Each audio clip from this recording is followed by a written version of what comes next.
ప్రముఖ నటి, big boss contestant Hema ఇంట్లో విషాదం చోటు చేసుకుంది. ఆమె తల్లి కోళ్ల లక్ష్మి 80 ఏళ్ల వయసులో కన్నుమూశారు. తల్లి మరణంతో హేమ తీవ్ర దుఃఖంలో మునిగిపోయింది. రాజోలులో తల్లి పార్థివ దేహం వద్ద హేమ బోరున విలపించింది.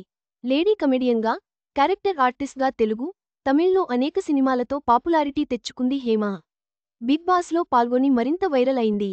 ఇటీవల 1 సంవత్సరం క్రితం రేవ్ పార్టీలో డ్రగ్స్ తీసుకుంది అనే ఆరోపణలతో వైరల్ అవ్వడమే కాక అరెస్ట్ అయి జైలుకెళ్లొచ్చింది.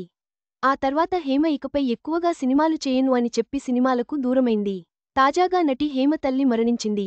గతంలో డ్రగ్స్ ఆరోపణల సమయంలో ఓ ఇంటర్వ్యూలో నేను జైలుకెళ్లడం చూసి మా అమ్మ తట్టుకోలేకపోయింది, అనారోగ్యానికి గురైంది అని తెలిపింది. హేమ తల్లి పేరు కోళ్ల లక్ష్మి. గత కొంత కాలంగా కిడ్నీ సంబంధిత సమస్యలతో పాటు పలు అనారోగ్య సమస్యలతో బాధపడుతున్న ఆవిడ 80 ఏళ్ల వయసులో మరణించారు. ఆవిడ సోమవారం రాత్రి ఆకస్మిక మరణం చెందారు. తల్లి మరణవార్త విని హేమ స్వగ్రామం రాజోలు వెళ్లారు.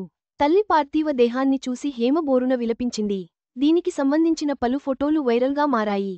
హేమ సోదరుడు కోళ్ల శ్రీనివాస్ వద్ద రాజోలులో తన తల్లి ఉంటుంది. హేమ తల్లి అంత్యక్రియలు నేడు నిర్వహించారు. దీంతో పలువురు నెటిజన్లు, సినీ ప్రముఖులు హేమ తల్లికి నివాళులు అర్పిస్తూ ఆమెకు సంతాపం తెలియచేస్తున్నారు. ఇక హేమ తన తల్లితో దిగిన పలు పాత ఫోటోలను ఇన్స్టాగ్రామ్ స్టోరీలో షేర్ చేసింది. హేమ తల్లి కోళ్ల లక్ష్మి అంత్యక్రియలు నేడు నిర్వహించారు. ఈ విషాద సమయంలో హేమకు పలువురు సినీ ప్రముఖులు, అభిమానులు సంతాపం తెలియజేస్తూ ఆమెకు అండగా నిలుస్తున్నారు.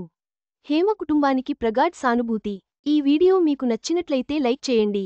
మీ స్నేహితులకు షేర్ చేయండి. మా ఆంధ్రవిలాస్ ఛానల్ను సబ్స్క్రైబ్ చేసుకోండి.